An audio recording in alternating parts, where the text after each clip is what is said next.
અમદાવાદમાં આજથી રથયાત્રાનું કાઉન્ટડાઉન શરૂ થઈ ચૂક્યું છે અને ભાણેજને આવકારવા સરસપુરવાસીઓ આતુર જોવા મળી રહ્યા છે। ઢોલ નગારા સાથે ભાણેજને આવકારવા માટે ઉત્સાહ જોવા મળી રહ્યો છે। મોસાળ સરસપુરમાં 15 દિવસ સુધી ભાણેજને લાડ લડાવવામાં આવશે।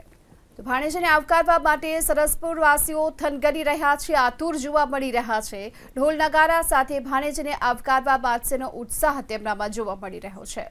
વધુ વિગતો મેળવીએ સંવાદદાતા કુશાંક સોની આપણી સાથે જોડાઈ ચૂક્યા છે। કુશાંક, હાલમાં જે પ્રકારે ભક્તો ઝૂમી રહ્યા છે ઢોલ નગારા સાથે, સામૈયા સાથે ભગવાનને એટલે કે ભાણેજને આવકારવા માટે ત્યાં થનગની રહ્યા છે, કયા પ્રકારનો ઉત્સાહ?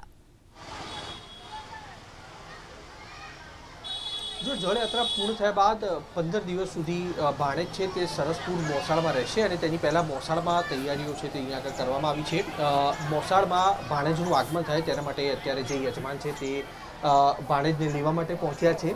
થોડીક ક્ષણની અંદર ત્રણેય ભગવાન છે તેમનું આગમન સરસપુર મોસાળમાં કરવામાં આવશે અને ઢોલ નગારાની સાથે આ જે મામેરું જેમના પણ ભાગ્યમાં આવેલું છે તે લોકો અત્યારે સરસપુર ખાતે પહોંચેલા જોવા મળી રહ્યા છે। 15 દિવસ સુધી ભાણેજને લાલ લડાવવામાં આવશે અને તેના જ કારણે ભાણેજને આંખ આવતી હોય છે, જેના કારણે પાટા તેમની આંખ ઉપર બાંધી દેવામાં આવતા હોય છે।